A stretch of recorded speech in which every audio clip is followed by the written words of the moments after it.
She answered an advertisement to care for 6 orphan children in the remote Sierra Nevada foothills, believing she was their savior, unaware that the silent Maidu rancher watching her every move from the pine ridges held secrets that would either destroy them all or forge an unbreakable bond born of shared tragedy and forbidden love. Northern California, Sierra Nevada foothills, September 1885. The stagecoach wheels ground against granite and pine needles as they climbed the winding mountain road toward Copper Creek, each turn revealing vistas that seemed carved from God's own hand. Victoria Ashford pressed her face to the dusty window, watching ancient pines tower above them like cathedral spires, their shadows dancing across valleys that had never known the sound of city bells or factory whistles. At 26, Victoria had spent her life in the ordered world of Boston's elite charity balls, finishing schools, and the suffocating expectations of high society. Before we jump back in, tell us where you're tuning in from, and if this story touches you, make sure you're subscribed, because tomorrow I've saved something extra special for you. But 3 months ago, everything had changed. Her father's shipping empire had collapsed overnight, revealing debts that consumed their family fortune like wildfire. The Ashford name, once whispered with respect in drawing rooms across New England, now carried the bitter taste of scandal and ruin. The advertisement had appeared in the Boston Herald on a Tuesday morning when Victoria's world seemed darkest. Governess sought for 6 orphan children, ages 4 to 14, in remote California mining settlement. Generous compensation for qualified woman of moral character. Experience with difficult circumstances preferred. Apply to Judge Harrison Blackwood, Copper Creek, California. Most women would have dismissed such a posting as either fraudulent or desperate. Victoria had seen it as providence.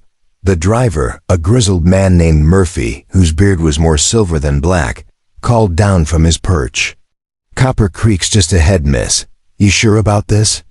Place ain't like what you're used to back east." Victoria straightened her traveling dress and checked that her small valise was secure. "I'm quite certain, thank you." Murphy's laugh was skeptical. "Ma'am, I've seen plenty of city folk come through these mountains thinking they're ready for frontier life. Most don't last a month. These ain't drawing room children you're gonna be minding." "What do you mean, the Whitman kids? They've been through hell and back.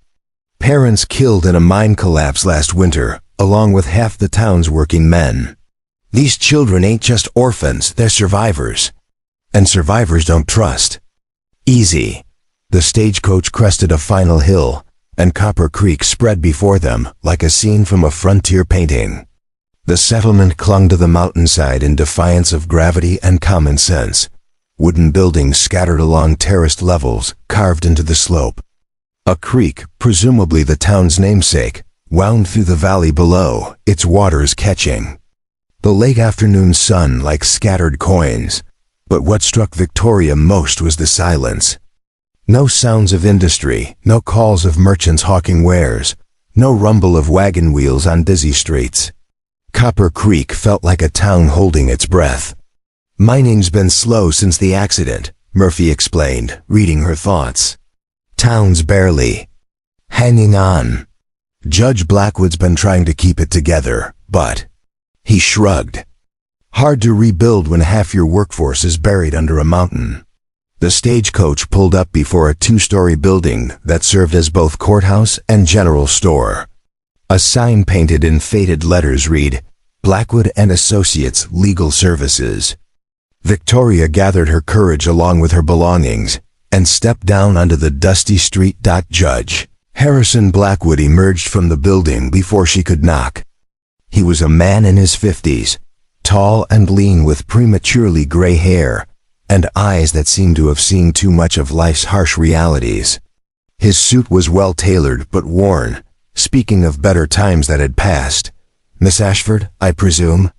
Welcome to Copper Creek." His handshake was firm, his voice carrying the authority of someone accustomed to command. "I trust your journey wasn't too arduous?"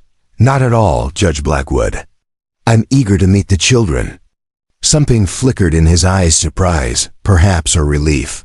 "Yes, of course. Though I should prepare you for what you're walking into. The Whitman children are unique.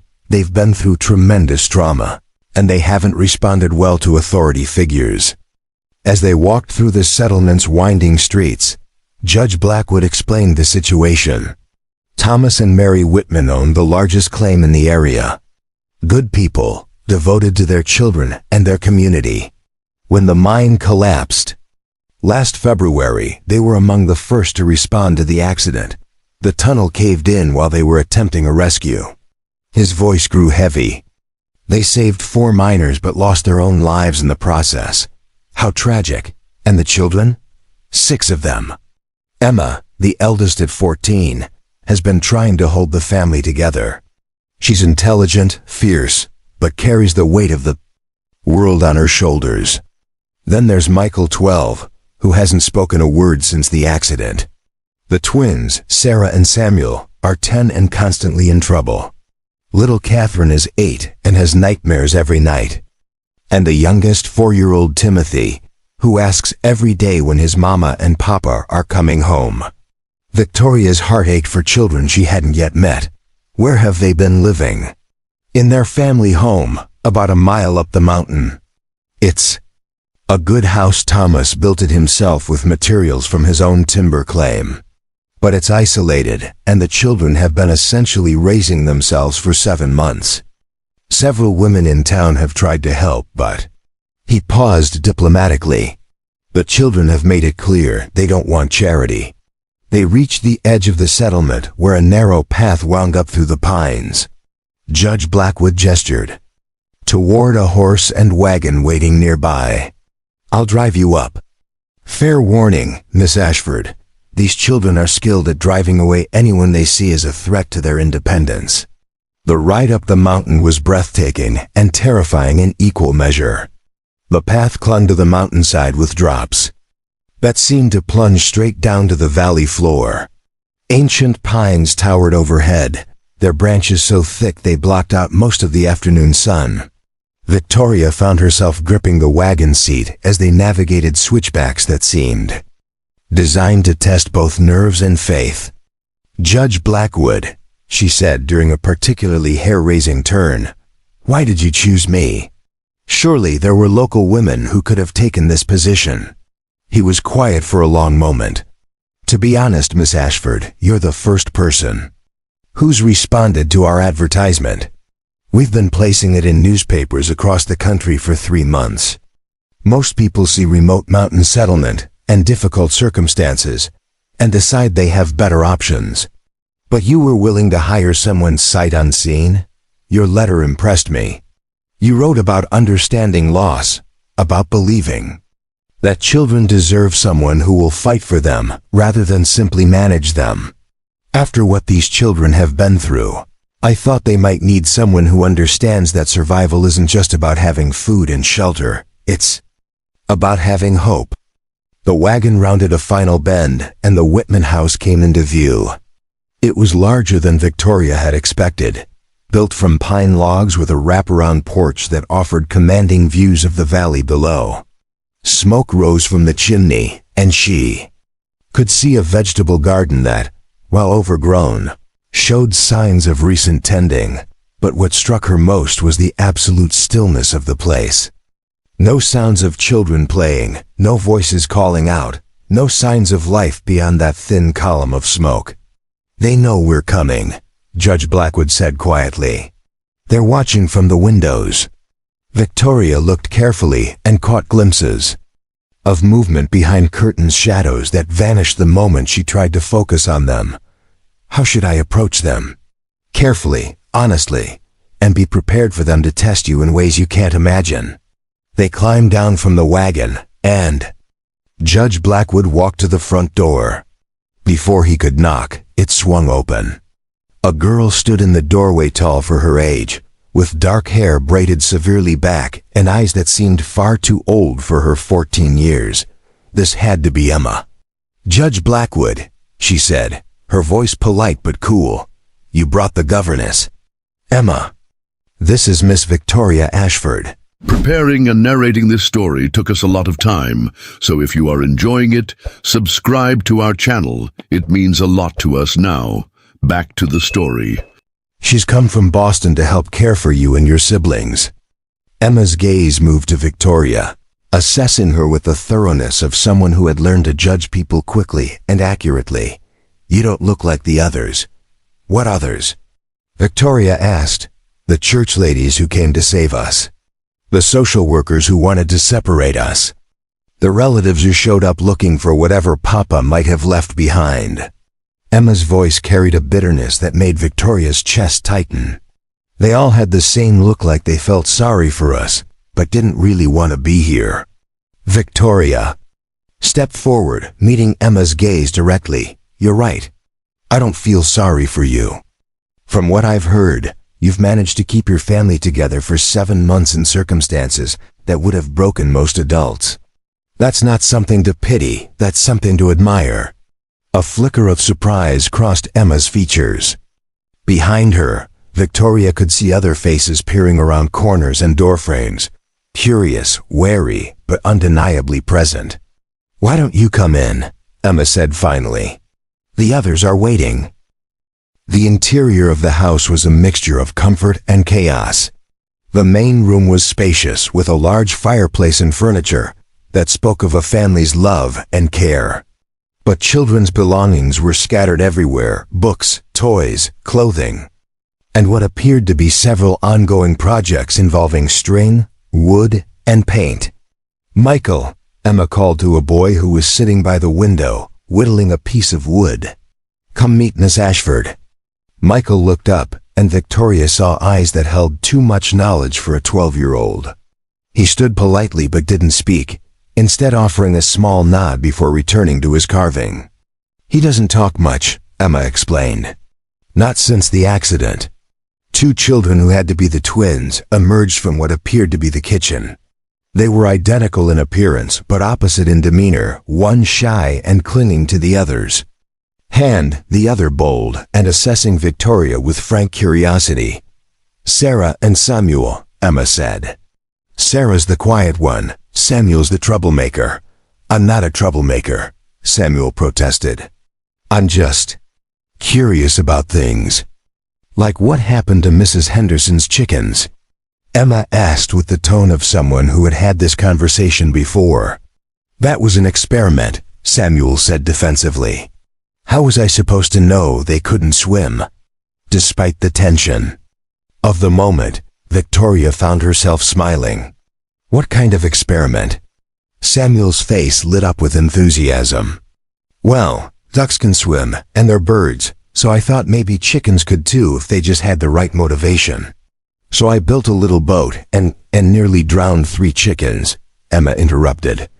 Mrs. Henderson was not amused. A small figure appeared in the doorway, a girl with enormous brown eyes and hair that looked like it hadn't seen a brush in days. This had to be Catherine. Are you going to make us go to the orphanage? Catherine asked, her voice barely above a whisper. Victoria knelt down to Catherine's level. Is that what you're worried about? Catherine nodded solemnly. The church ladies said we couldn't take care of ourselves. They said we needed to be somewhere safe. What do you think? Do you feel safe here? Catherine looked around the room at her siblings, then back at Victoria. I feel safe with Emma and Michael. But I get scared at night sometimes. I dream about the mountain falling down. Victoria's heart broke a little. That sounds like a very scary dream. Papa used to sing to me when I had bad dreams, Catherine said. But Papa's sleeping under the mountain now, and he can't sing anymore. Before Victoria could respond, the sound of small footsteps echoed from upstairs, followed by a voice calling out, Emma! Emma, is the lady here? The one who's going to live with us? A small boy appeared at the top of the stairs, clearly Timothy, the 4-year-old. He was wearing clothes that were too big for him and had what appeared to be jam on his face. Timmy, come down and meet Miss Ashford, Emma called. Timothy bounded down the stairs with the fearlessness of childhood. Are you going to stay forever? Or are you going to leave like the others? I'm planning to stay, Victoria said. What would you like me to help you with? Timothy considered this very seriously. Can you make pancakes? Emma tries, but they always turn out flat. I happen to be excellent at pancakes, Victoria said. Solemnly, can you read stories? Mama used to read stories, but Emma says she's too busy. I love reading stories. Timothy's face brightened. Can you help me write a letter to Mama and Papa? I want to tell them about the squirrel that lives in the big pine tree. The room fell silent. Victoria saw Emma's face tighten with pain, saw Michael's hands still on his whittling, saw the twins exchange a look that spoke of conversations they'd had in whispers. Timmy, Emma said gently, remember what we talked about? About Mama and Papa? Timothy's expression grew confused. But they're just sleeping, right? Under the mountain? They'll wake up when spring comes? Victoria felt the weight of 6 pairs of eyes on her, waiting to see how she would handle this moment. Judge Blackwood had remained silent through the introductions, but she could feel his attention as well. Timothy, she said carefully, your Mama and Papa loved you very much. They're not sleeping under the mountain. They're in a place where they can watch over you always. But they can't come back to this house. Why not? Because sometimes when people die, they have to stay in the place where they go after death, but they can still love you from there. Timothy's lower lip trembled. I want them to come home. I know you do, sweetheart. And it's okay to want that. It's okay to miss them.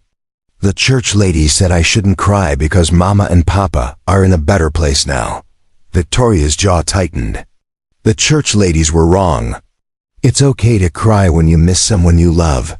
It's okay to be sad. Your feelings are important. Timothy looked at his siblings, then back at Victoria. Can I cry now? Of course you can. And then Timothy was crying, not the careful, quiet tears of a child who had been told to be strong, but the deep, wrenching sobs of a little boy who had lost everything. Victoria gathered him into her arms, and he clung to her like a lifeline, around the room. She saw the other children watching with expressions of surprise and something that might have been relief. As if they had been waiting for someone to tell them it was okay to grieve. Judge Blackwood, Emma said quietly, I think we'd like Miss Ashford to stay. Judge Blackwood smiled for the first time since Victoria had met him. I'll leave you two. Get settled then. Victoria, if you need anything, you know where to find me. After he left, Victoria found herself alone with 6 children who were studying her with the careful attention of people who had learned that adults could not always be trusted. What now? Emma asked. Victoria looked around the room at the scattered belongings, the faces that carried too much responsibility, the little boy still crying in her arms. Now we figure out how to be a family. As evening approached, Victoria began to understand the enormity of the task ahead of her. The children had created their own routines, their own rules, their own ways of coping with loss that was almost too big to comprehend. Emma had taken on the role of mother. Michael had become the silent guardian. The twins had developed their own language of mischief and comfort. Catherine lived in a world of fears and dreams. And Timothy existed in a state of confusion that broke Victoria's heart. But as she helped prepare dinner, a simple meal of beans and cornbread that the children had clearly been subsisting on for months, she also saw something else. She saw love. These children had held each other together through the darkest time in their lives, and they had done it with a fierce loyalty that put most adult relationships to shame. Miss Ashford, Emma said as they sat around the table, there's something you should know. We've been watching you since you arrived in town. Victoria looked up from her plate. Watching me. We have ways of knowing what's happening in Copper Creek, and we've seen someone else watching you too. Victoria's skin prickled. What do you mean? Samuel, his mouth full of cornbread, said, there's a man who lives up on the North Ridge.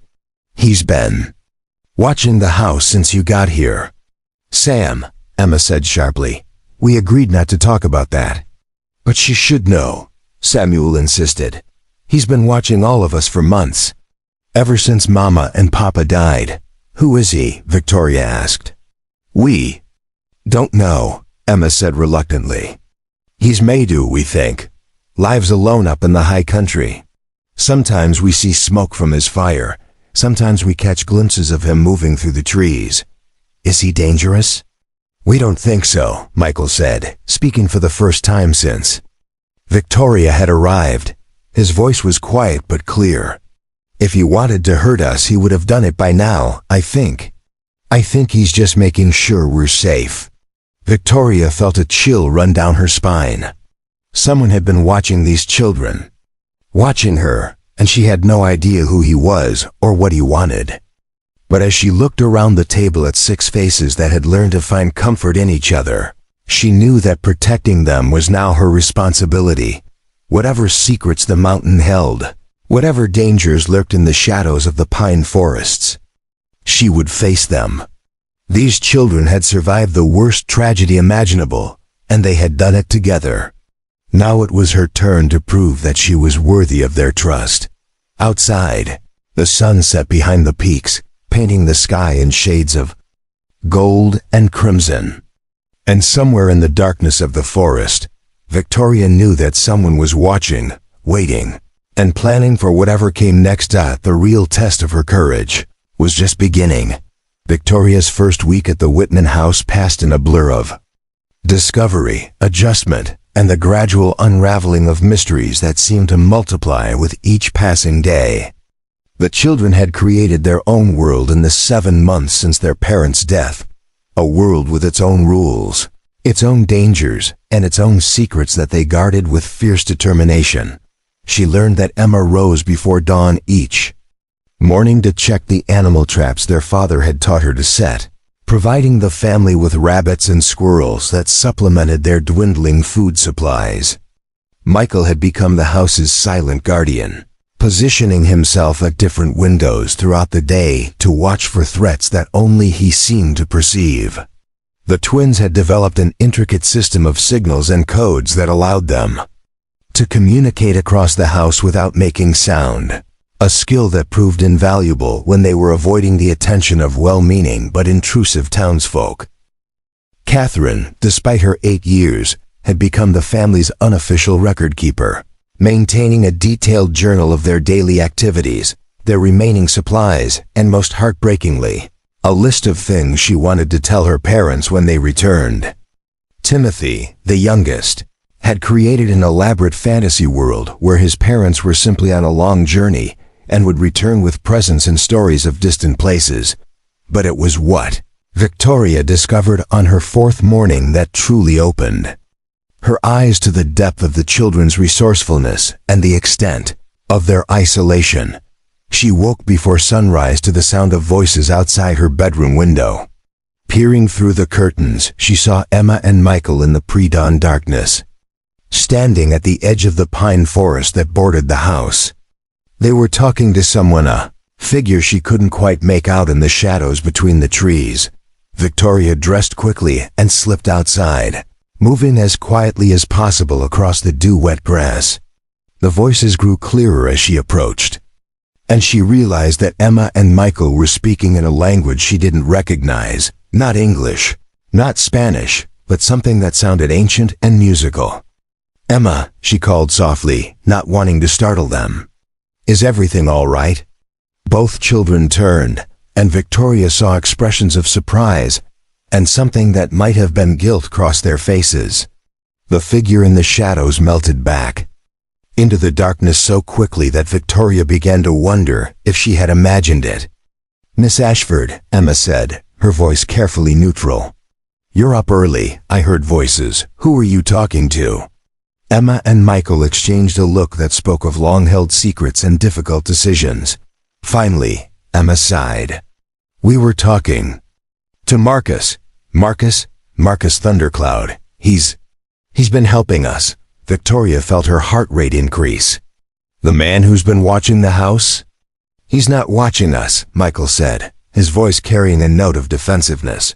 "He's protecting us." "From what?" Emma looked toward the forest, then back at Victoria.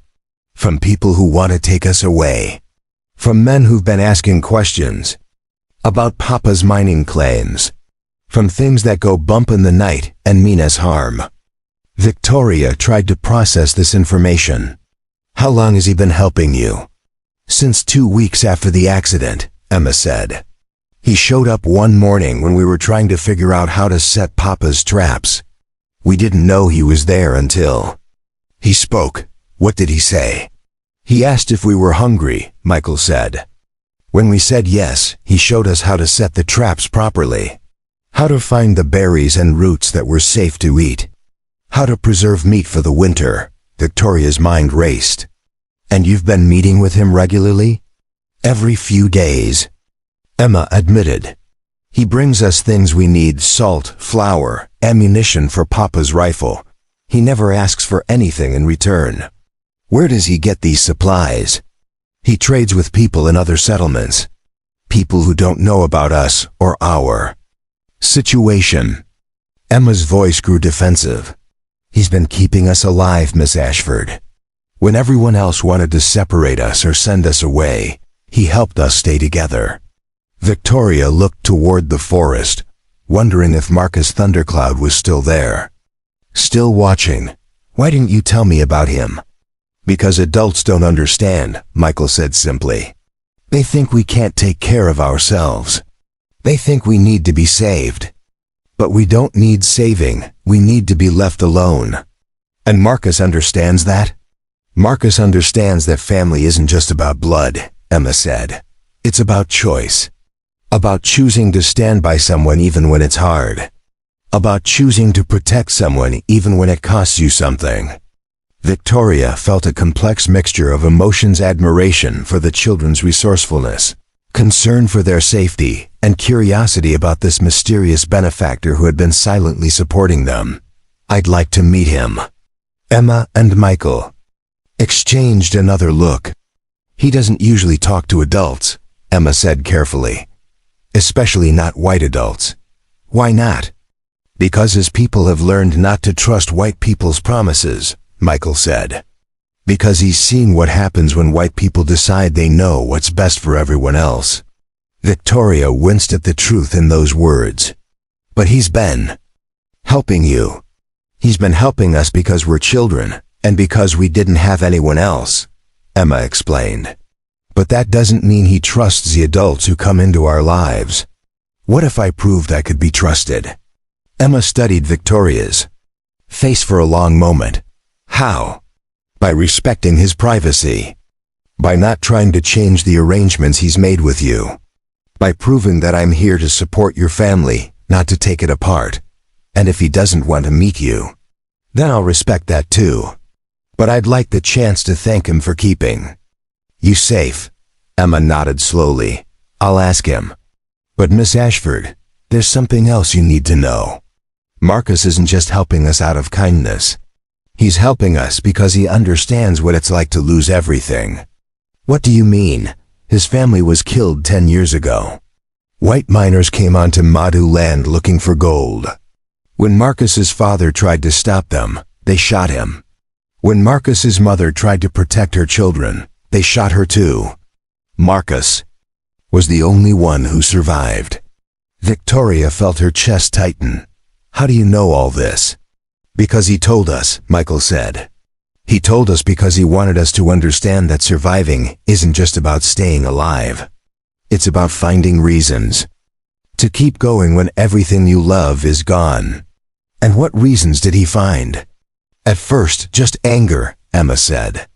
He spent years angry at the world, angry at the people who took his family, angry at himself for not being able to save them. But anger doesn't keep you warm at night. It doesn't fill your belly or heal your wounds. What changed? He realized that the best way to honor his family was to protect other families, especially families that the world had forgotten about or decided weren't worth saving. Victoria looked at the two children standing before her, so young, yet carrying wisdom that came from loss and hardship. And that's what he's been doing with you. That's what he's been doing with us. Emma confirmed. And Miss Ashford, there's something else. Marcus isn't the only one who's been watching us. Victoria's blood ran cold. What do you mean? There have been other men. Men who come at night and watch the house. Men who ask questions in town about Papa's mining claims and whether we're old enough to inherit them legally. What kind of questions? Questions about whether we have any other relatives. Questions about whether we're competent to manage our own affairs. Questions about whether the claims might be available for purchase if we were to relocate. Victoria's anger flared. Someone's trying to steal your inheritance. Someone's trying to steal our home, Michael corrected. The mining claims are valuable, but this house, this land, this is where we belong. This is where Mama and Papa are. Buried. They're buried here? Emma nodded. In the grove behind the house. Marcus helped us dig the graves and build the stone markers. He spoke words in his language that he said would help their spirits find peace. Victoria felt tears prick her eyes. These children had not only survived the loss of their parents, but had buried them, marked their graves, and created a place where they could visit and remember. Can you show me? Emma and Michael led her through the pine forest to a small clearing where two simple stone markers stood beneath a massive oak tree. The graves were carefully tended, with wildflowers planted around them and small offerings, smooth stones, feathers, carved figures placed on the markers. Marcus taught us that the dead need to be remembered, Emma said softly. He taught us that talking to them helps keep their spirits close. Victoria knelt beside the graves, reading the simple inscriptions. Thomas Whitman, beloved father, and Mary Whitman, beloved mother. Below each name was a symbol she didn't recognize, a circle with lines radiating outward like rays of sunlight. What does this symbol mean? She asked. It's a Maidu symbol, Michael explained. It means eternal light. Marcus said it would help guide their spirits and let them know they're not forgotten. Victoria touched the stone gently. They would be so proud of you, all of you. We hope. So Emma said, we've tried to do what they would have wanted us to do. Take care of each other. Take care of the land. Take care of the people who need help. Is that why you've been helping other families in town? Emma looked surprised. You know about that? I've heard rumors. People talking about mysterious gifts appearing on doorsteps, food for families who are struggling, firewood for widows, medicine for sick children. Marcus taught us that surviving isn't just about taking care of yourself, Michael said. It's about taking care of your community. When people are hurting, you help them. When people are hungry, you feed them. When people are scared, you protect them. Victoria stood, brushing dirt from her knees. And that's what you've been doing. That's what we've been trying to do, Emma said. But Miss Ashford, there's something else. Something that's been worrying. U.S. What? The men who've been watching us, they're not just interested in our mining claims. They're interested in Marcus too. Victoria's heart skipped. What do you mean? We've seen them following his tracks. We've heard them asking questions about the Indian who's been interfering with business. They know he's been helping us, and they don't like it. What kind of business? The kind that involves taking land that doesn't belong to them and selling it to the highest bidder, Michael said grimly.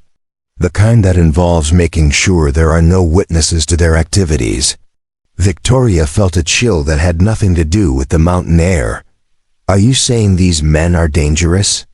We're saying these men have already killed once, Emma said quietly.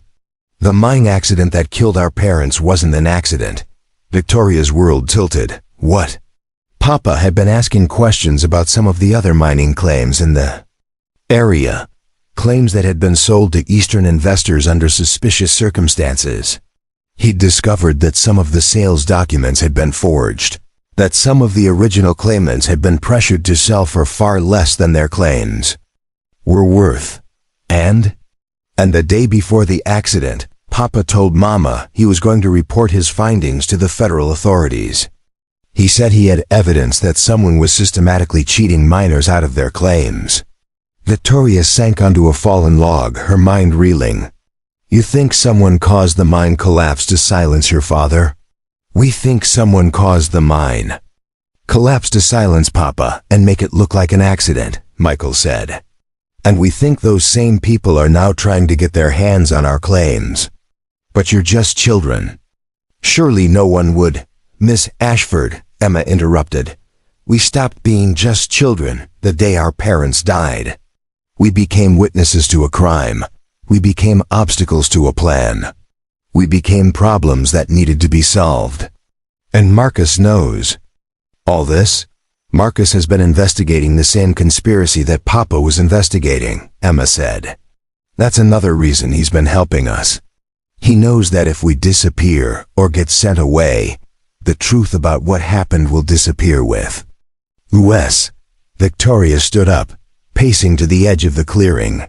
This is bigger than I thought. This isn't just about 6 orphan children trying to survive. This is about corruption, murder, and theft on a massive scale. Now you're beginning to understand, Michael said. And the people in town? Judge Blackwood? Do they know? Some of them suspect, Emma said. But suspecting and proving are 2 different things. And proving something requires witnesses who are willing to testify. Witnesses who are alive to testify. Victoria turned back to the children. What do you want me to do? We want you to help us stay together, Emma said simply. We want you to help us protect our home. And we want you to help us find a way to bring the people who killed our parents to justice. That's a tall order. We know. But Miss Ashford, you're not like the other adults who've come here. You listen to us. You believe us. You treat us like we're capable of making our own decisions. Victoria looked at the graves, then at the 2 children who had shared their deepest secrets with her. What does Marcus think about all this? Marcus thinks we need allies, Michael said. People who can help us fight back against the people who want to destroy us. And he thinks I could be that kind of ally? He thinks you might be, Emma said carefully. But he also thinks you need to understand what you're getting into. This isn't just about caring for 6 orphan children. This is about taking on powerful people who have a lot to lose if the truth comes out. Victoria thought about her comfortable life in Boston, about the safe, predictable world she had left behind. Then she thought about Timothy asking when his parents were coming home, about Catherine's nightmares, about Michael's silence, and Emma's burden of responsibility. When can I meet him? She asked. Emma smiled for the first time since Victoria had arrived. Tonight, after the others are asleep. He'll come to the house. Will he trust me? That depends, Michael said, on whether you're willing to trust him. As they walked back toward the house, Victoria realized that her life had just taken another dramatic turn. She had come to Copper Creek thinking she would be caring for 6 orphan children in a remote mountain settlement. Instead, she had stumbled into a conspiracy that involved murder, theft, and corruption at the highest levels. But as she watched Emma and Michael walk ahead of her, their shoulders straight and their heads held high despite everything they had endured, she knew she had made the right choice. These children deserved justice for their parents' deaths.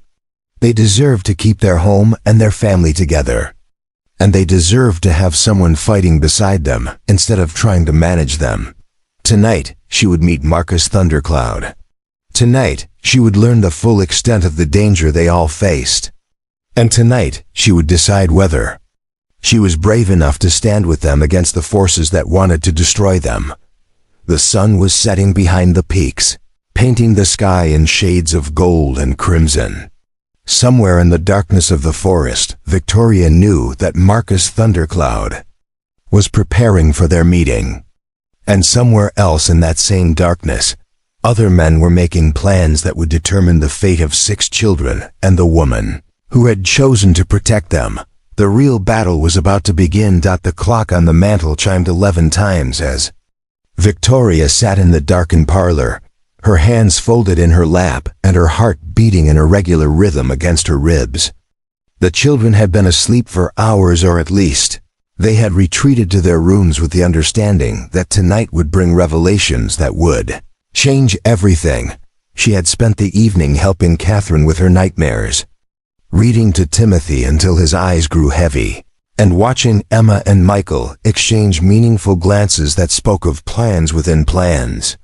The twins had been unusually quiet during dinner, their typical mischievous energy replaced by a solemnity that made Victoria's chest tight with worry. Now, as she waited in the lamplight for a man she had never met, but whose presence had shaped the last 7 months of these children's lives, Victoria found herself questioning everything she thought she knew about her situation. She had come to Copper Creek to care for 6 orphan children. Instead, she had discovered a conspiracy that reached from the highest peaks of the Sierra Nevada to the corridors of power in distant cities. The soft knock at the door came so quietly that Victoria almost missed it. 3 gentle taps, then silence.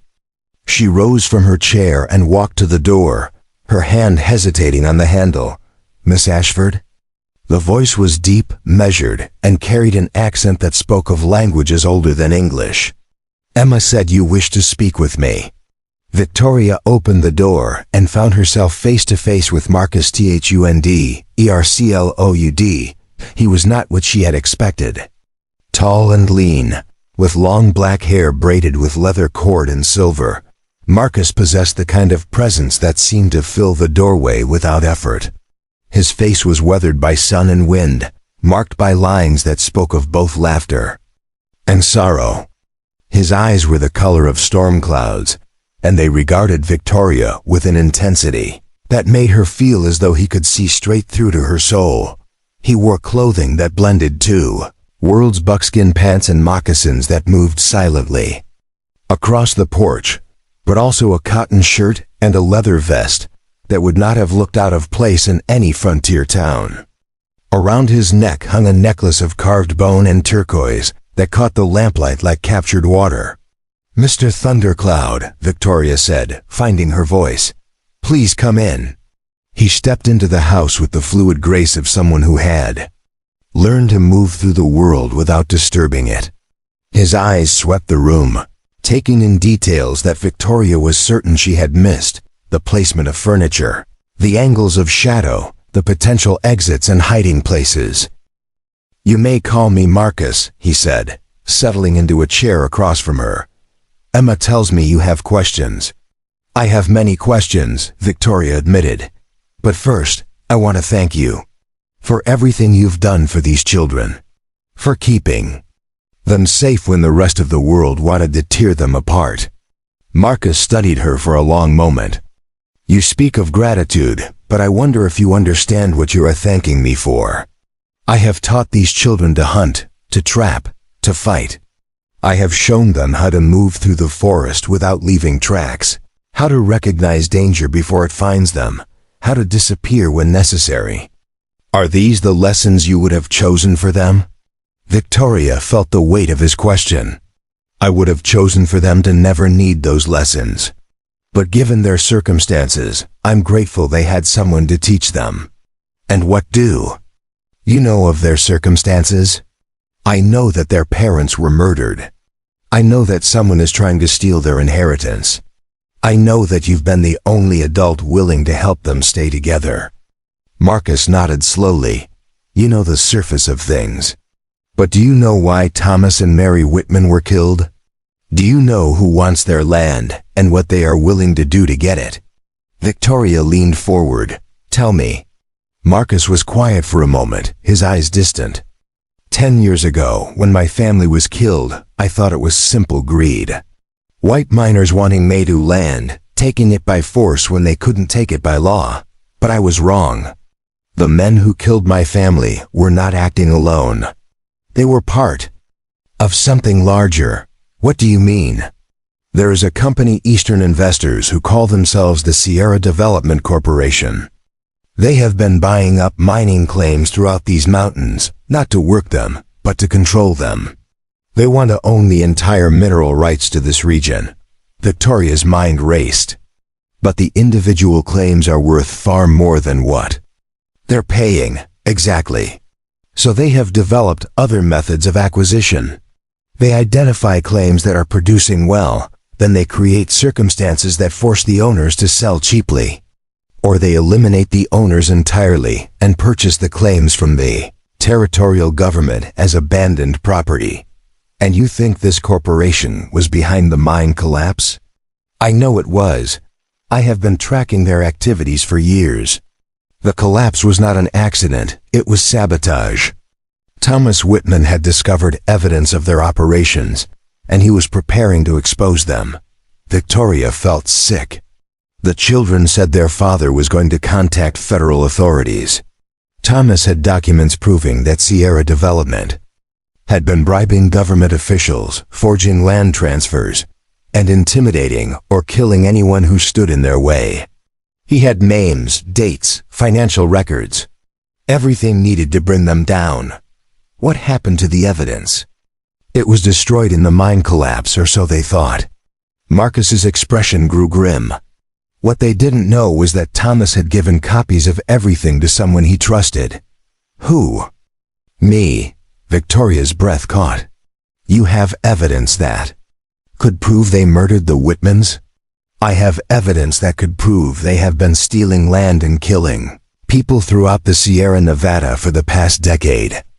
But evidence is only useful if there are witnesses willing to testify, and the witnesses keep disappearing, or dying in accidents, or being declared incompetent and institutionalized, or having their children taken away and placed where they cannot cause trouble. Victoria understood.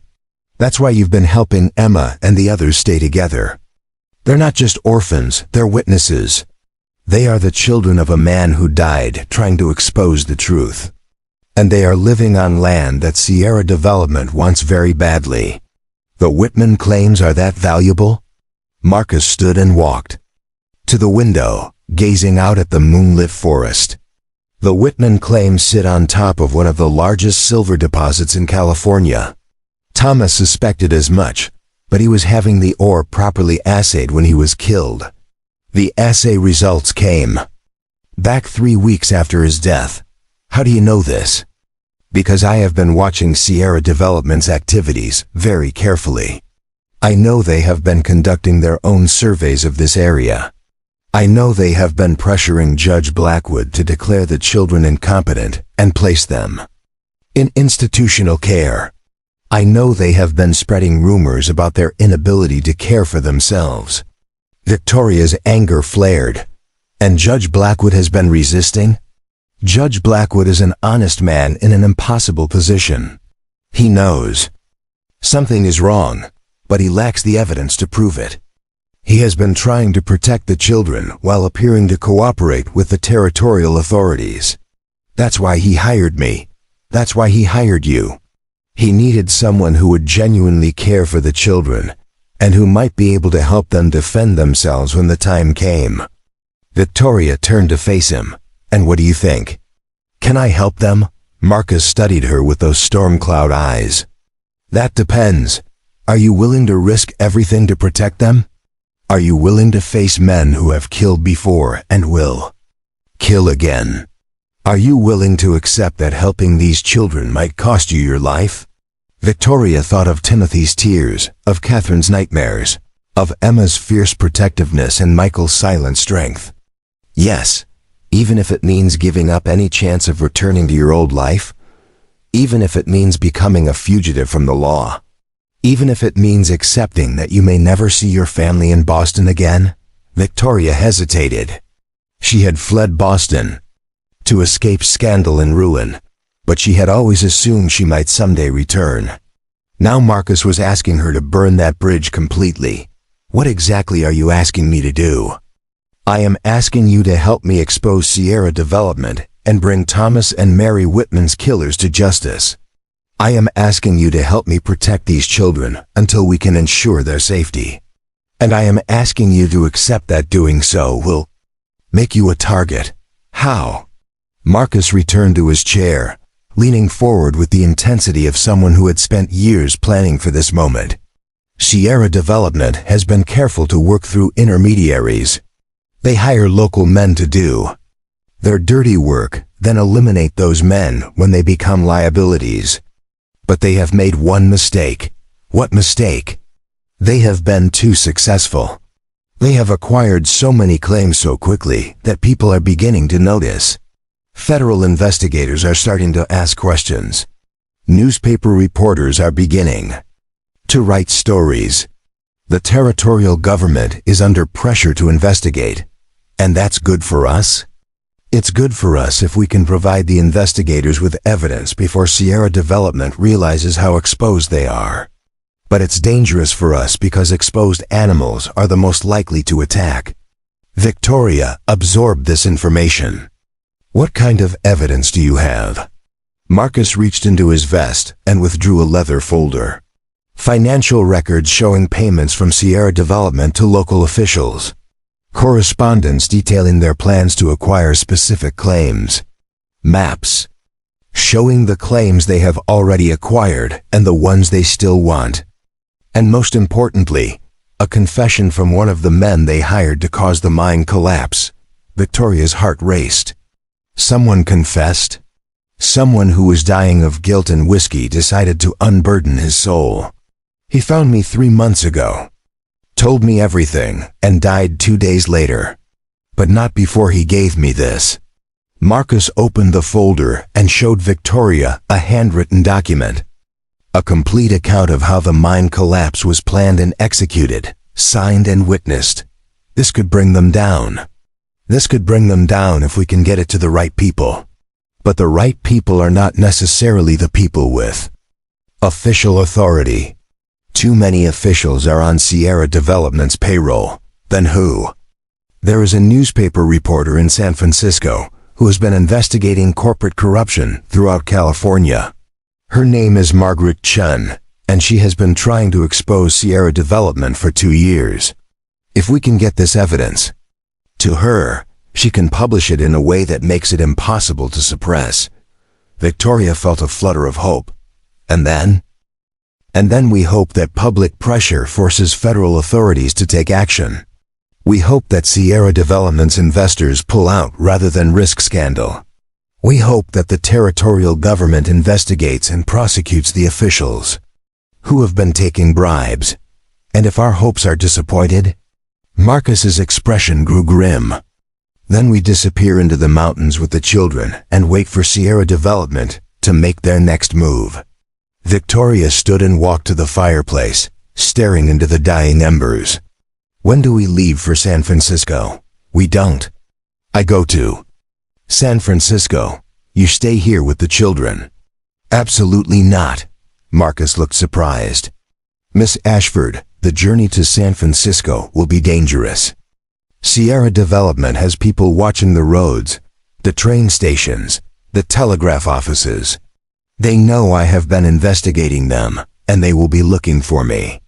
Then you need someone they're not looking for. Someone who can travel openly, without arousing suspicion. A woman traveling alone will attract attention. A governess traveling to San Francisco to purchase educational supplies for her charges will not. Especially if she has letters of introduction from Judge Blackwood and testimonials from prominent citizens. Marcus considered this. You would do this? I would do this. But I have conditions. What conditions? First, we don't leave the children alone. If we're both going to San Francisco, we need to arrange for someone trustworthy to stay with them. I know someone, a Maidu woman named Sarah Winsong. She has been helping other families in similar situations. The children know her and trust her. Second, we have backup plans. If something goes wrong, if we're captured or killed, the children need to know what to do. Agreed. What else? Third, we take additional evidence with us. Not just the confession, but copies of everything. If we're going to risk our lives for this, we need to make sure we have enough evidence to guarantee results. Marcus nodded slowly.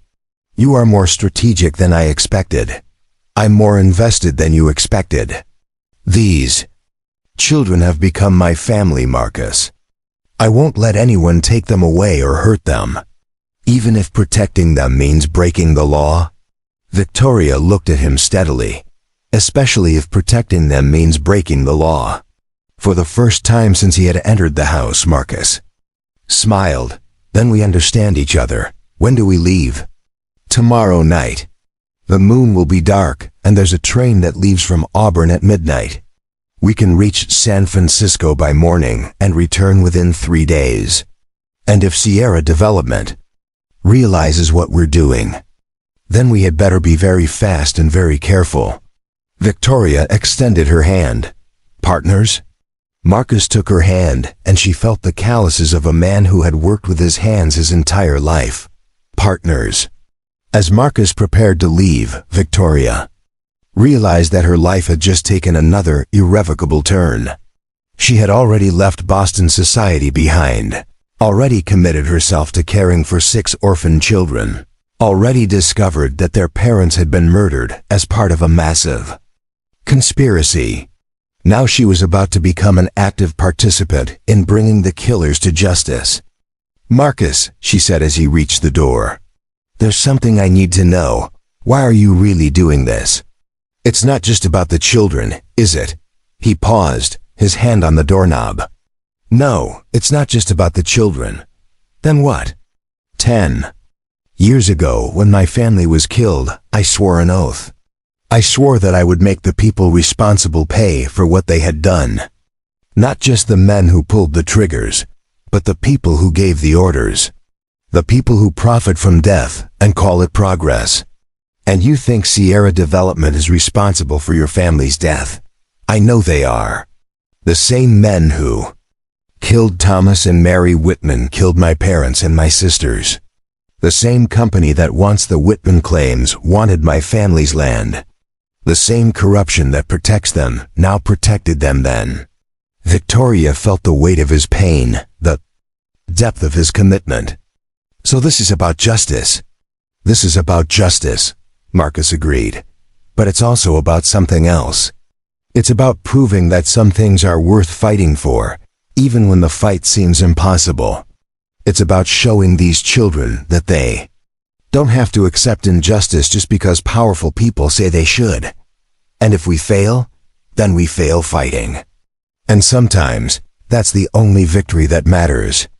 As Marcus disappeared into the darkness, Victoria stood in the doorway and looked up at the stars scattered across the mountain sky.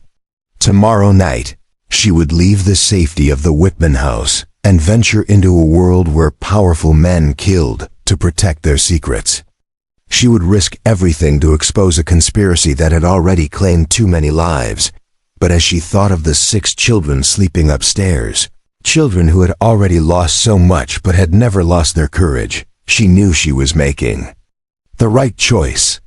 Some things were worth fighting for, even when the fight seemed impossible, and some families were worth protecting, even when protection meant war. The departure from Copper Creek came with the kind of careful orchestration that only desperation could inspire. Victoria had spent the day creating an elaborate fiction about her journey telling Judge Blackwood she needed to purchase educational materials and medical supplies for the children, obtaining letters of introduction from the local minister, and even commissioning a list of fictional errands from several townspeople. To make her story more convincing, Sarah Winsong arrived at the Whitman house as the sun began to set, moving through the forest with the same silent grace that marked all of Marcus's associates.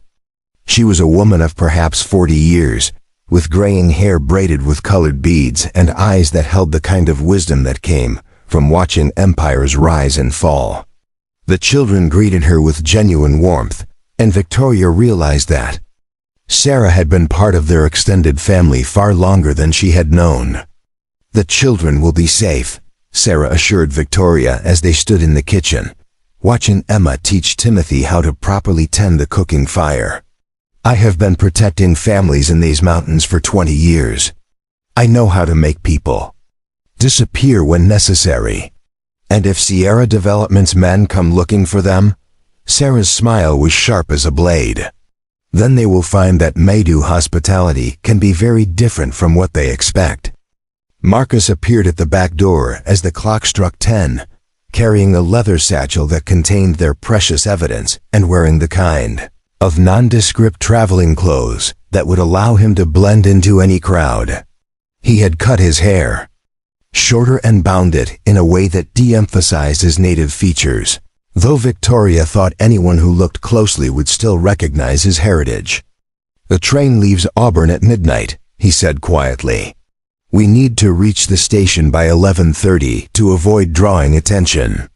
Victoria had dressed carefully for the journey, a traveling dress of deep blue wool that suggested respectability. Without ostentation, a practical coat that would serve her well in San Francisco's unpredictable weather, and a carpetbag that contained not only the necessities of travel, but also a small derringer that Marcus had insisted she carry.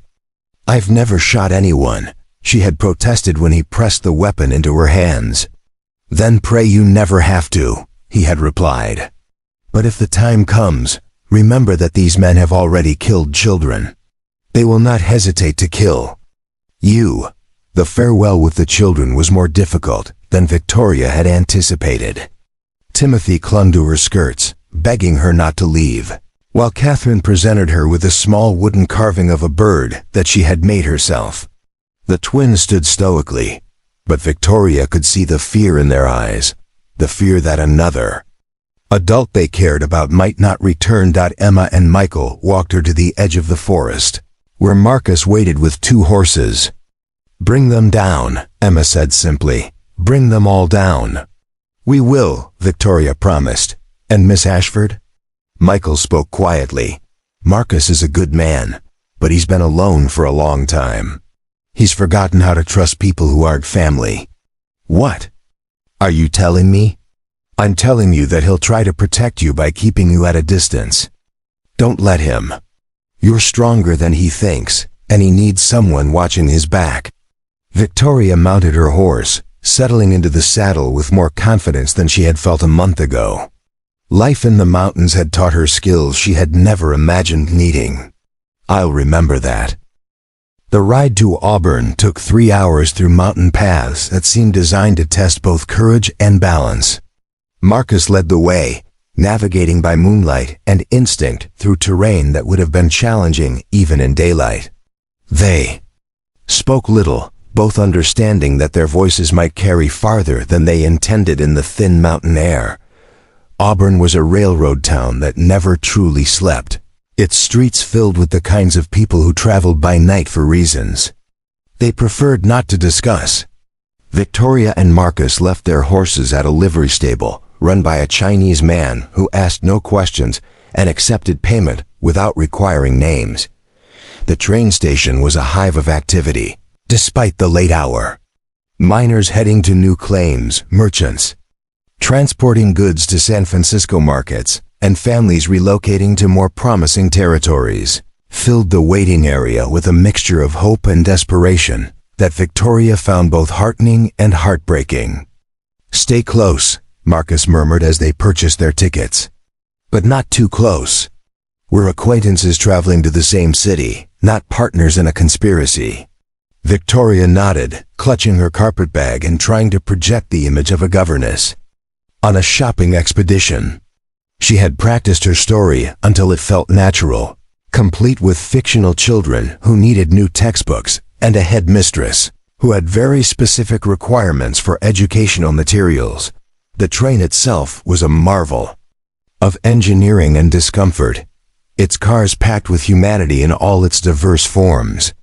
Victoria found herself seated across from a mining engineer who insisted on explaining the geological formations they passed, while Marcus positioned himself several rows back, apparently absorbed in a newspaper, but actually watching everyone who entered or exited their car. It was as they pulled away from the station that Victoria first noticed the men in dark suits. There were 3 of them, seated separately but clearly together, their eyes too alert and their clothes too expensive for ordinary travelers.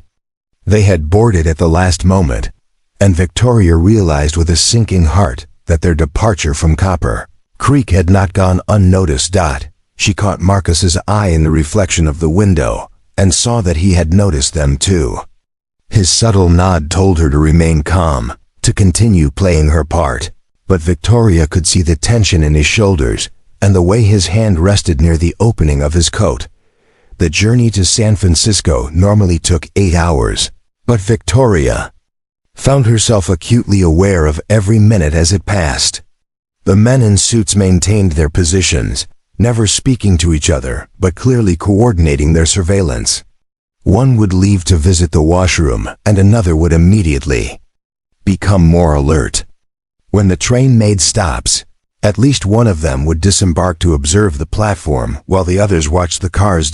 It was during the stop in Sacramento that everything changed. Victoria was pretending to read a book about childhood education when she noticed a fourth man board the train.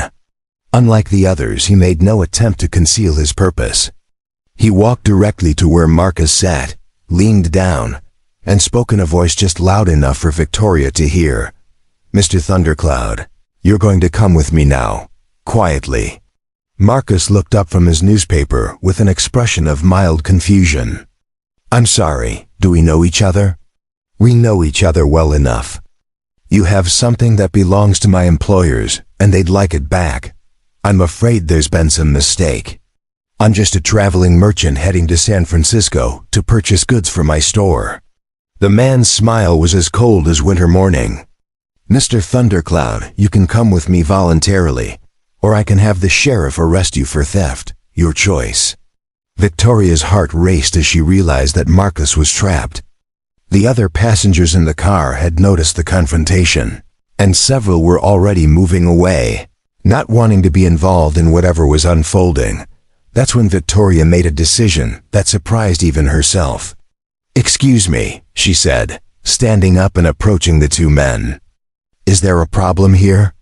The man in the suit turned to her with barely concealed irritation. "This doesn't concern you, lady. Return to your seat." "Actually, it does concern me," Victoria said, her voice carrying the authoritative tone she had learned from years of managing Boston society events. "This gentleman is traveling under my employer's protection. If you have business with him, you'll need to discuss it with me first." Marcus stared at her as if she had lost her mind. "Miss, I appreciate your concern, but nonsense. Mr. Thundercloud, Judge Blackwood was very clear about my responsibilities." Victoria turned to the man in the suit. "I am Miss Victoria Ashford, employed by the Territorial Court of California. This man is a witness in a federal investigation, and any interference with his travel will be reported to the appropriate authorities." The man's eyes narrowed. "What kind of investigation?" "The kind that involves corporate fraud, murder, and conspiracy to defraud the territorial government. The kind that your employers are probably very interested in stopping." Victoria could see the calculation in the man's eyes. He hadn't expected resistance, hadn't expected anyone to claim official authority over Marcus. He was trying to decide whether Victoria was bluffing, or whether she represented a threat he couldn't handle. "I'll need to see some identification," he said finally. Victoria reached into her carpetbag and withdrew a leather folder that contained her letters of introduction from Judge Blackwood. She had hoped they would be useful for establishing her credibility with the journalist Margaret Chun, but now they might serve a more immediate purpose. The man examined the documents, his frown deepening as he read. "These don't give you any authority over federal investigations." "No, but they do establish my credentials as an agent of the Territorial Court. And they do give me the authority to report any interference with official business to the federal marshals in San Francisco." The man looked at Marcus, then at Victoria, then at the other passengers who were now watching the confrontation with open curiosity. Victoria realized that he was facing the same problem that had plagued Sierra Development throughout their criminal enterprise: the need to operate in secret while maintaining the appearance of legitimacy. "This isn't over," he said finally, backing away from their seats. "My employers will be very interested to hear about this conversation." "I'm sure they will," Victoria said calmly. "Please give them my regards." As the man retreated to join his associates, Victoria sat down heavily, her hands shaking with delayed reaction. Marcus moved to the seat beside her, his expression a mixture of admiration and concern. "That was either very brave or very foolish," he said quietly. "Probably both. But it worked. For now. But you've just made yourself a target. They know who you are now, and they know you're protecting me." Victoria looked out the window at the California landscape rushing by. "Good, let them know. I'm tired of hiding from bullies." "Victoria, you don't understand what you've just done. These men don't just threaten people, they eliminate them. You've just signed your own death warrant. Then we'd better make sure we accomplish our mission before they can execute it." Marcus studied her face, and Victoria saw something new in his expression. Respect, perhaps, or recognition of a kindred spirit. "You're not what I expected when Emma told me about the new governess." "What did you expect?" "Someone who would care for the children but leave the fighting to others. Someone who would want to stay safe while other people took risks." Victoria thought about her comfortable life in Boston, about the drawing rooms and charity balls, and careful social calculations that had once seemed so important. "I used to be that person. But that person never had 6 children counting on her to keep them safe. And now I'm someone who's willing to fight for her family." The rest of the journey passed in tense silence. The men in suits maintained their surveillance but made no further attempts to approach Marcus or Victoria.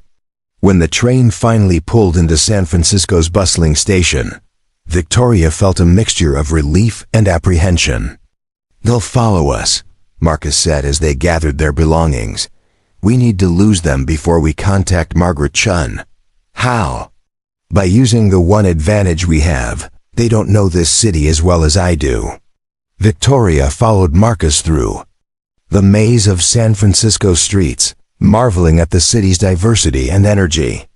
Chinese merchants hawked their wares next to Irish longshoremen, while ladies in fine dresses picked their way past miners still covered in dirt from their claims. The city was a melting pot of ambition and desperation, hope and greed, that made even Boston seem provincial by comparison. Marcus led her through a series of increasingly narrow alleys, doubling back on their route and using shop entrances and building lobbies to break their line of sight with their pursuers. By the time they reached the offices of the San Francisco Chronicle, Victoria was reasonably confident that they had lost their shadows.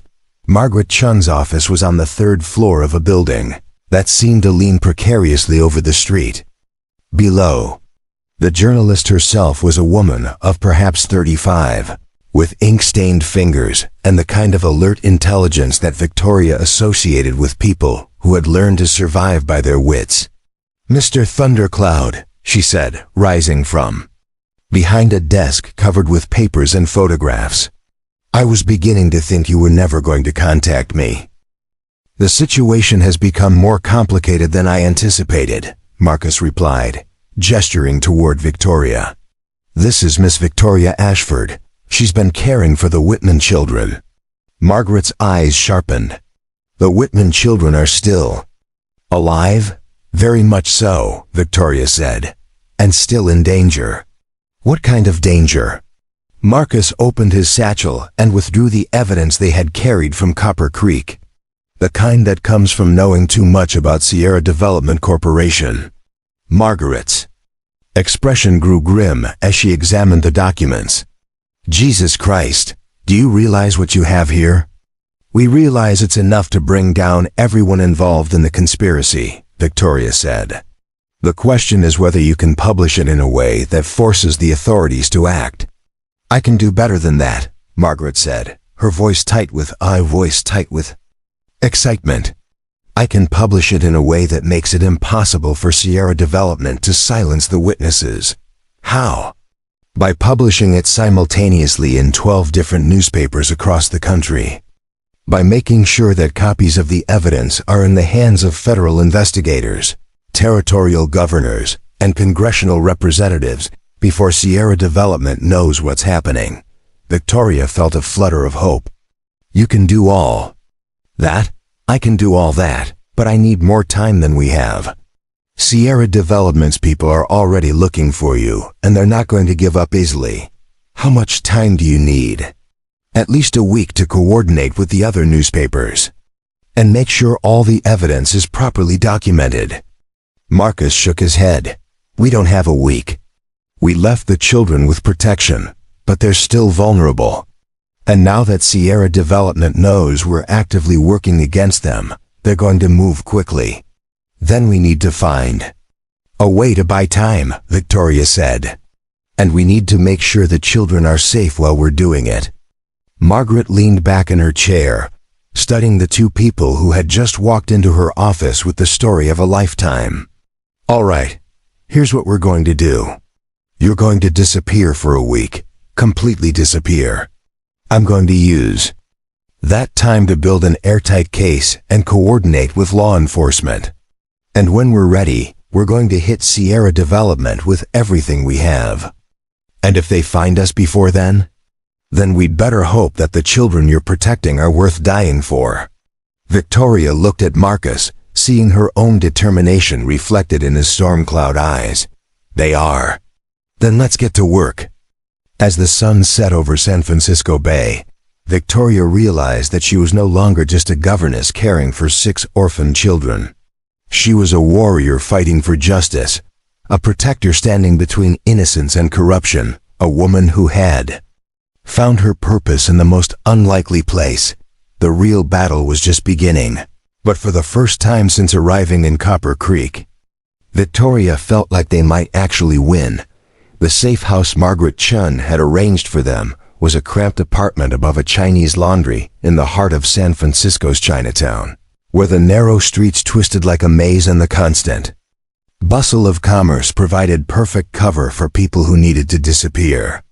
Victoria found herself sharing quarters with Marcus in a way that would have scandalized Boston society, but felt entirely natural given their circumstances.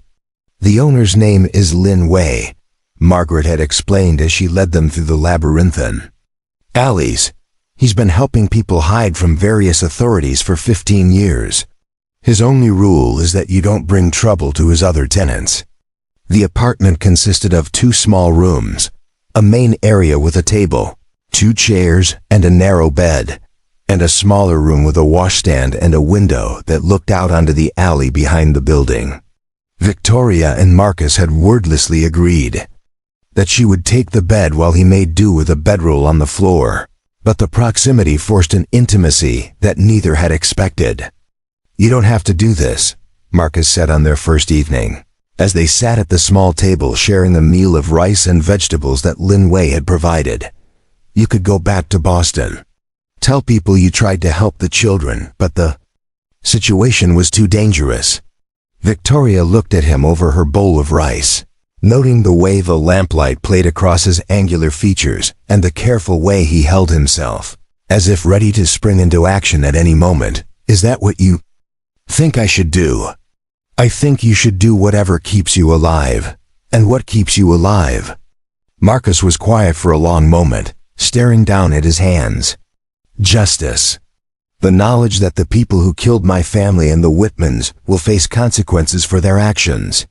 And if we fail, if Sierra Development wins, then at least I'll die knowing I fought back. Victoria reached across the table and placed her hand over his. We won't fail. And we won't die. We're going to expose these bastards and make sure they can never hurt another family. Marcus looked up at her, and Victoria saw something vulnerable in his storm cloud eyes. You sound very certain. I am certain. Do you know why? Why? Because I've seen what we're fighting for. 6 children who refuse to give up despite losing everything. A community that comes together to protect its most vulnerable members. People like you who spend years seeking justice for the dead. Victoria's voice grew stronger. That's worth fighting for. That's worth risking everything for. And if the fight costs you everything you had before? Victoria thought about her. Life in Boston, the elegant drawing rooms, the carefully orchestrated social events, the world of privilege that had once seemed so important. Then I'll consider it a fair trade. The days that followed tested their patience and their nerves in equal measure. Margaret Chun visited twice, bringing news of her progress and updates on Sierra developments, increasingly desperate attempts to locate them. The corporation had hired private investigators, pressured federal authorities, and even placed advertisements in local newspapers offering rewards for information about 2 fugitives wanted for theft and conspiracy. They're getting scared. Margaret reported on her 3rd visit. I've been in contact with reporters in Denver, Chicago, New York, and Washington. Everyone's ready to publish simultaneously. But there's something else you need to know. What? Victoria asked, though she dreaded the answer. Sierra Development has filed a petition with the territorial government to have the Whitman children declared wards of the state. They're claiming the children are living in dangerous conditions without proper supervision. Victoria's blood ran cold. When? The hearing is scheduled for next week.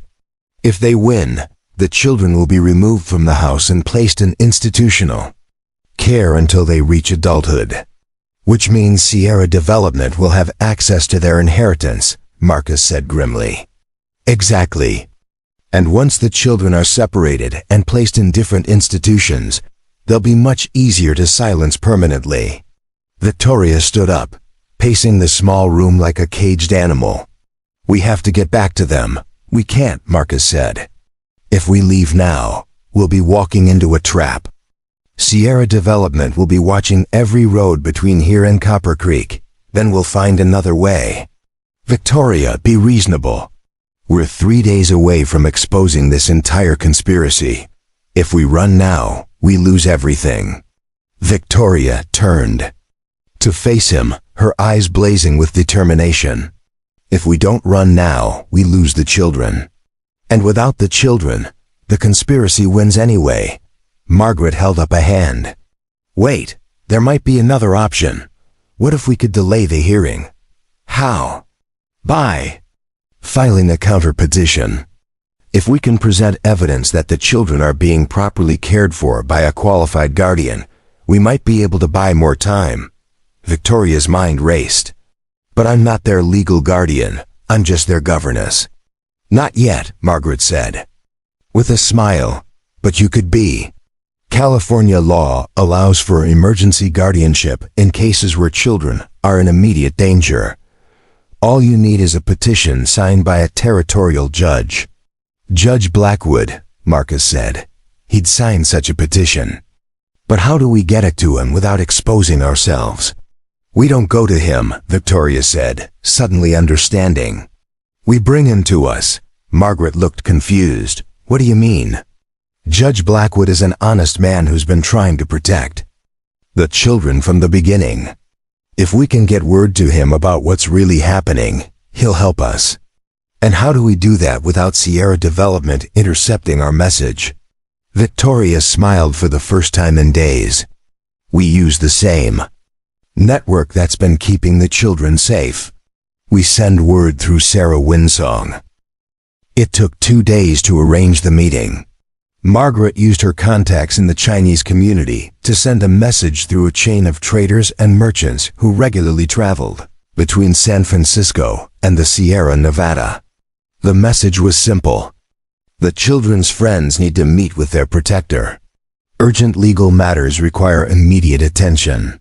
Judge Blackwood arrived in San Francisco on a Thursday morning, traveling alone and using a false name that Margaret had provided. He met them in a private dining room at a restaurant in Chinatown, his expression grim but determined. Miss Ashford, Mr. Thundercloud, he said, settling into his chair. I hope you have good news, because the situation in Copper Creek has become untenable. What do you mean? Victoria asked. Sierra Development has hired a team of private investigators to watch the Whitman house. They're claiming the children are being held against their will by dangerous criminals who are using them as human shields. Marcus's jaw tightened. Are the children safe? For now. Sarah Winsong has moved them to a secure location, but she can't keep them hidden indefinitely. The territorial authorities are under increasing pressure to intervene. Victoria pulled out the guardianship petition Margaret had prepared. "Judge Blackwood, I need you to sign this." He read through the document carefully, his expression growing more hopeful with each paragraph. Emergency guardianship based on imminent threat to the children's welfare. This could work, but you'll need to return to Copper Creek to formalize the arrangement. "We can't return to Copper Creek," Marcus said. "Sierra Development will be waiting for us. Then we'll have to find another way to protect the children," Judge Blackwood said. "But Miss Ashford, you need to understand what you're taking on. As their legal guardian, you'll be responsible for their safety, their education, their future. Are you prepared for that responsibility?" Victoria thought about Emma's fierce protectiveness, Michael's silent strength, the twins' mischievous energy, Catherine's gentle spirit, and Timothy's innocent trust. "I've been prepared for it since the day I arrived. And you're willing to face the legal challenges that Sierra Development will undoubtedly bring?" "I'm willing to face whatever challenges come." Judge Blackwood signed the petition with a flourish. "Then you're now the legal guardian of 6 very special children. God help us all." "There's something else," Margaret said, pulling out a stack of newspapers. "Tomorrow morning, the story breaks. 12 newspapers across the country will publish exposes of Sierra Development's criminal activities. Federal investigators will receive copies of all the evidence. Congressional representatives will be briefed on the conspiracy." Victoria felt a surge of hope. And then Sierra Development will be fighting for their corporate life instead of hunting for witnesses. "But they'll know we're responsible," Marcus pointed out. "They'll know we're responsible, but they'll be too busy defending themselves to retaliate immediately. That should give us time to get the children to safety." Judge Blackwood leaned forward. "Where can you take them that Sierra Development can't reach?" "Canada," Marcus said simply. "I have contacts among the native tribes across the border.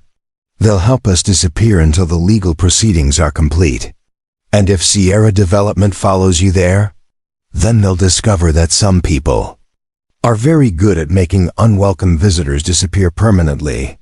Victoria looked around the table at the 3 people who had become her allies in this fight. "When do we leave?" "Tomorrow night," Margaret said. "After the story breaks in Sierra Development realizes they've lost control of the situation. And if they try to stop us?"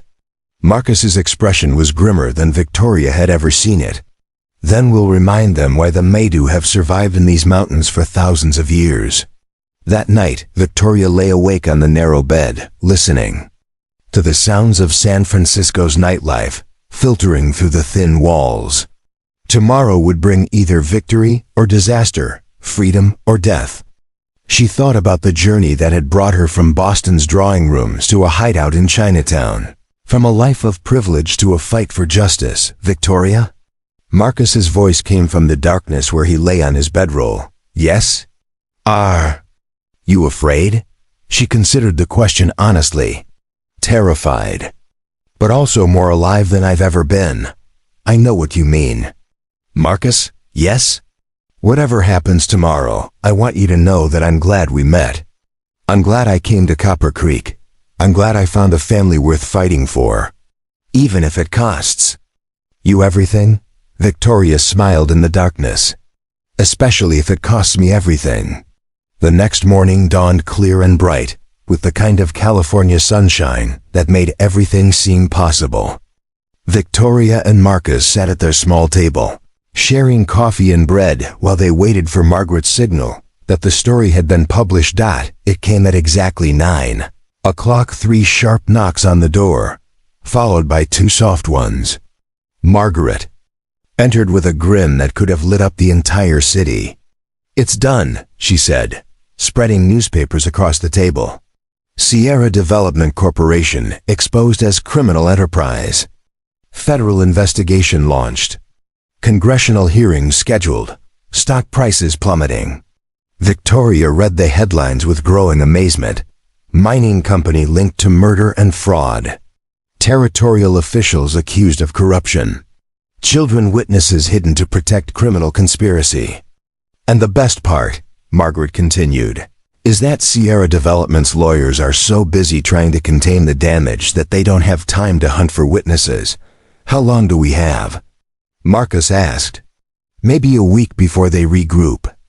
Come after you again. But by then, the federal marshals will be involved, and Sierra Development will have bigger problems than two fugitives. Victoria stood up, feeling the weight of her new responsibilities settling on her shoulders. Then it's time to go home. Home? Marcus looked at her curiously. To the children. To the place where we belong. As they prepared to leave San Francisco, Victoria realized that she was no longer the woman who had stepped off the stagecoach. In Copper Creek, just weeks ago, she was someone stronger, braver, and more determined than she had ever imagined she could be. The battle was won, but the war was far from over. Sierra Development might be exposed, but they were still powerful. Still dangerous, still determined to protect their interests. The children were safe for now, but they would need continued protection until the legal system could guarantee their security. But as Victoria looked at Marcus, saw the hope in his storm-cloud eyes for the first time since she had known him, she felt confident that they could handle whatever came next. They had survived the week of shadows, exposed the conspiracy, and saved the children. Now it was time to build a future worth fighting for. The train that carried Victoria and Marcus back to Auburn was crowded with federal marshals' newspaper, reporters, and territorial officials all heading to the Sierra Nevada to investigate the Sierra Development Corporation scandal that had exploded across the nation's front pages. Victoria found herself sitting across from a marshal named Daniel Hayes, who had been assigned to oversee the children's protection during the ongoing investigation. Miss Ashford, Marshal Hayes said, reviewing the guardianship papers Judge Blackwood had signed, I have to tell you, this is the most unusual case I've handled in 20 years of federal service. 6 children, a murdered mining family, corporate conspiracy, and now a governess from Boston who's taking on one of the most powerful development companies in the West. The children aren't unusual, Victoria replied, watching the familiar mountain scenery pass by the window. They're extraordinary. They've survived tragedy that would have broken most adults, and they've done it with more courage and dignity than anyone had a right to expect. And you're prepared to take legal responsibility for all 6 of them. Victoria thought about the week she had spent in hiding, the fear and uncertainty that had plagued every moment, the constant awareness that failure would mean not just her own death, but the destruction of a family that had already lost too much. Marshal Hayes, I've been responsible for them since the day I arrived in Copper Creek. The legal paperwork just makes it official. Marcus, who had been silent for most of the journey, suddenly straightened in his seat. We're being followed. Victoria looked out the window but saw nothing unusual. How can you tell? Same horse and rider keeping pace with the train for the last hour. Staying far enough back to avoid notice, but close enough to track our progress. Marshal Hayes drew his revolver and checked the cylinder. One of Sierra Development's men? Possibly. Or someone else with an interest in making sure we don't reach the children. The train began to slow as it approached Auburn, and Victoria felt her heart rate increase. After a week of hiding, of planning, of building their case against Sierra Development, they were finally returning to face whatever consequences their actions had brought. Miss Ashford, Marshal Hayes said as they gathered their belongings, I want you to stay close to me once we disembark. If there's going to be trouble, I'd rather it find me than you. Victoria appreciated his concern, but she had learned during their week in San Francisco that hiding behind others was no longer an option. I appreciate that, Marshal, but these people have been trying to intimidate me for weeks. I'm done being afraid of them. The Auburn station was busier than Victoria had ever seen it, filled with officials, reporters, and curious onlookers who had come to witness the aftermath of the biggest scandal in California's territorial history. Victoria noticed several men in expensive suits watching the crowd, their eyes scanning every face as passengers disembarked. Sierra Development's lawyers, Marcus murmured. They're looking for us. Let them look, Victoria said, stepping off. The train with her head held high. We have nothing to hide anymore. One of the suited men approached them immediately, flanked by two others who looked more like hired guns than legal representatives. Miss Ashford, I'm Jonathan Blackstone, attorney for Sierra Development Corporation. I need to speak with you about your illegal interference in our legitimate business activities. Mr. Blackstone, Victoria replied calmly, I'm Victoria Ashford, legal guardian of the Whitman children. If you have business with my family, you can address it through proper legal channels. Those children are not your family, Blackstone sighed, his voice rising. They are wards of the state, and you have no legal authority over them. Victoria pulled out the guardianship documents and handed them to Marshal Hayes. Actually, I do. Emergency guardianship granted by Territorial Judge Harrison Blackwood, properly signed and witnessed. Blackstone examined the papers, his face growing redder with each line he read. This is preposterous. You cannot simply decide to adopt 6 children because it's convenient for your criminal conspiracy. What criminal conspiracy would that be? Victoria asked sweetly.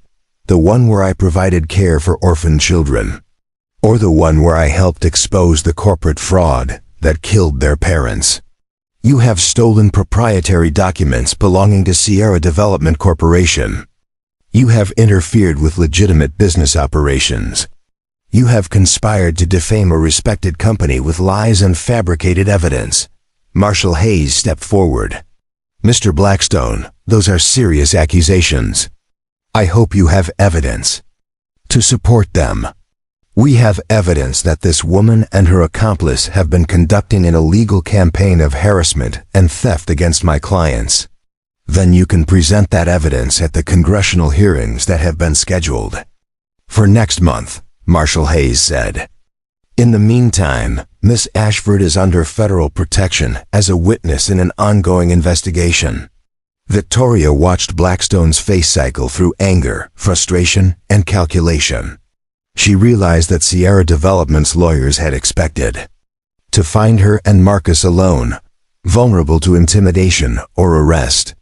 They hadn't expected federal marshals, reporters, and the full weight of government investigation. This isn't over, Blackstone said finally.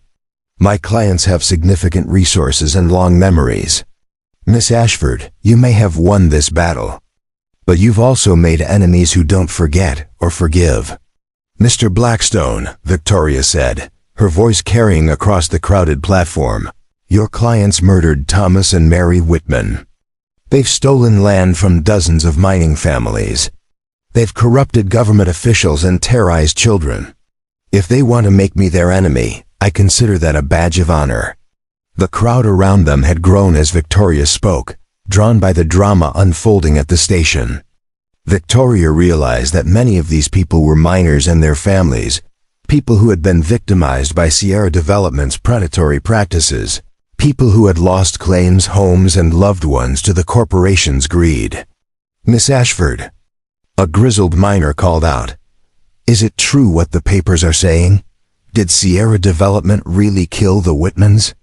It's true, Victoria said, her voice carrying to every corner of the platform.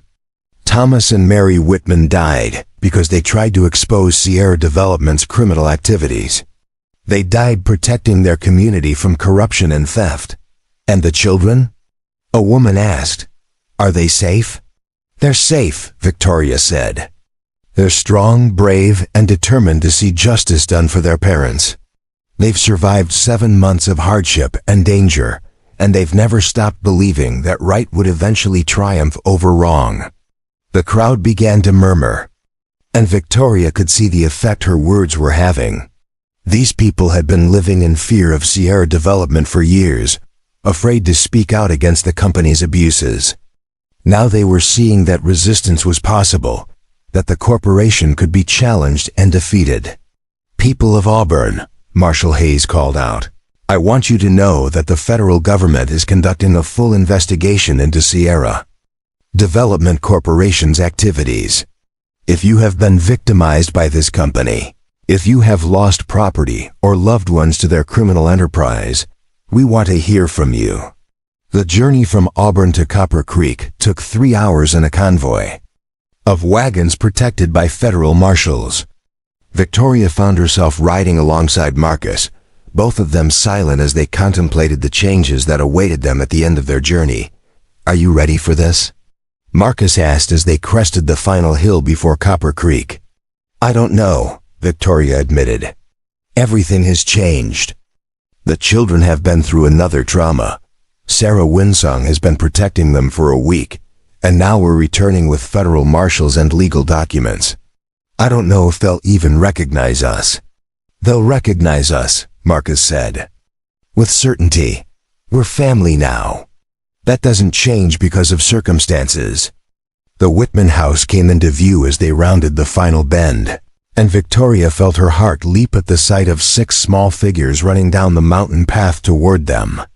Emma led the group, her long hair flying behind her as she ran, followed by Michael, the twins, Catherine, and Timothy bringing up the rear on his short legs.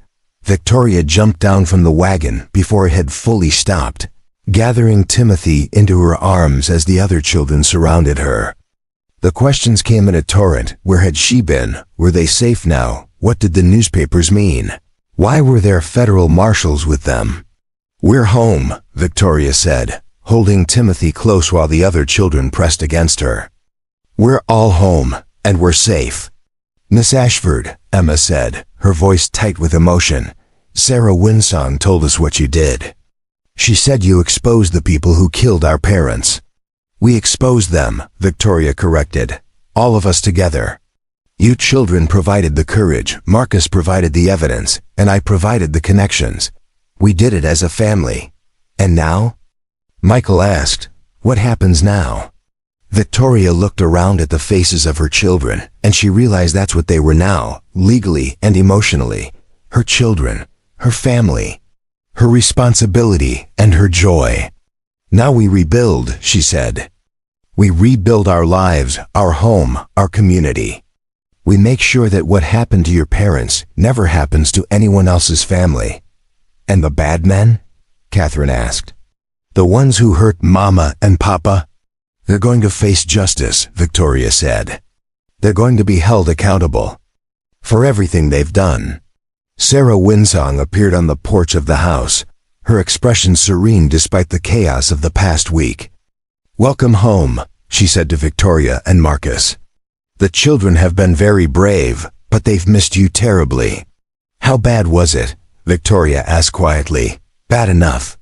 Sierra Development's men came twice, trying to force their way into the house. They claimed they were conducting official business, but they were really looking for evidence they could use against you. "Did they find anything?" Sarah smiled. "They found 6 children who were completely unimpressed by their authority and perfectly willing to make their search as difficult as possible. Samuel may have released several snakes in the house while they were searching the upper floors."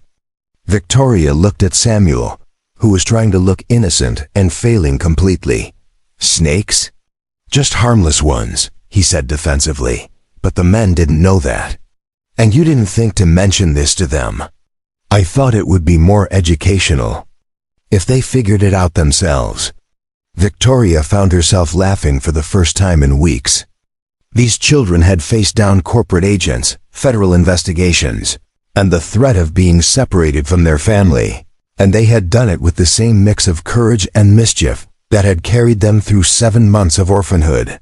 "Miss Ashford," Marshal Hayes said, approaching with a stack of official documents, "I need to discuss the ongoing investigation with you.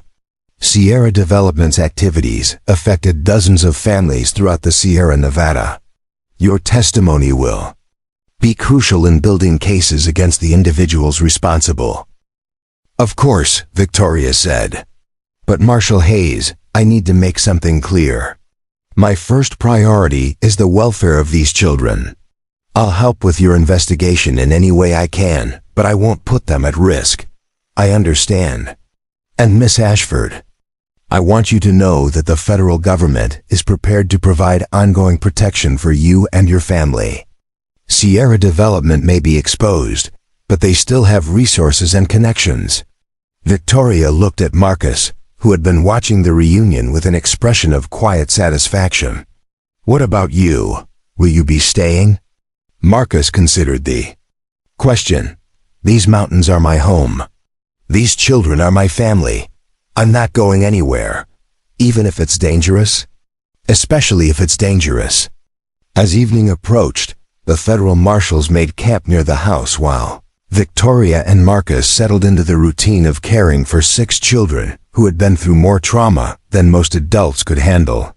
But as Victoria watched Emma help Catherine with her reading, saw Michael teaching Timothy how to whittle, observed the twins working together on some elaborate project involving string and feathers, she realized that these children had not just survived, they had thrived. They had learned to depend on each other, to protect each other, to find joy in small things despite the tragedy that had shaped their lives. They had become a family in the truest sense of the word, bound not by blood but by choice, by loyalty, by love. Victoria, Marcus said as they sat on the porch after the children had gone to bed. There's something I need to tell you. What? When? I first started watching this house, started helping these children. I thought I was doing it for justice. For my family, for the Whitmans, for all the people Sierra Development had victimized. And now? Now I realize I was doing it for something else. I was doing it because I needed a family as much as they did. I needed something to fight for that was bigger than revenge, bigger than anger. Victoria reached for his hand, feeling the calluses and scars that told the story of his life. And did you find it? I found it. I found a home, a family, a future. Worth building. Marcus, yes, I love you. He turned to look at her, and Victoria saw in his storm cloud eyes the same love she felt in her own heart. I love you too. More than I ever thought possible. They were married 6 months later in a ceremony that brought together the diverse community of the Sierra Nevada miners and merchants, Maidu and Mexican, federal marshals and newspaper reporters, all gathered to witness the union of a Boston governess and a Maidu warrior who had found love in the midst of their fight for justice.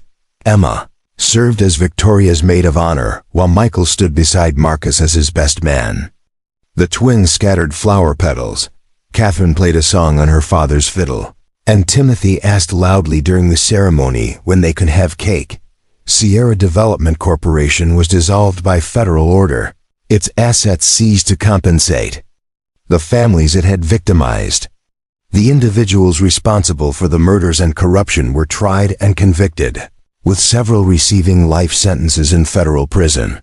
The Whitman house became the center of a new kind of family, one that included not just Victoria, Marcus, and the 6 children, but also Sarah Winsong, Judge Blackwood, and the growing community of people who had been brought together by their shared fight for justice. And on quiet evenings, when the children were asleep and the mountains were wrapped in starlight, Victoria would sit with Marcus on the porch and remember the journey that had brought them together, from the day she stepped off the stagecoach in Copper Creek to the moment she realized that home was not a place but a choice, not a building but a family, not a destination but a daily commitment to stand together against whatever challenges the world might bring. She had come to the Sierra Nevada to care for 6 orphan children. Instead, she had found a family, a love, and a purpose that would last a lifetime. And in the end, that was the greatest victory of all. Up next, you've got 2 more standout stories right on your screen. If this one hit the mark, you won't want to pass these up. Just click and check them out. And don't forget to subscribe and turn on the notification bell so you don't miss any upload from us.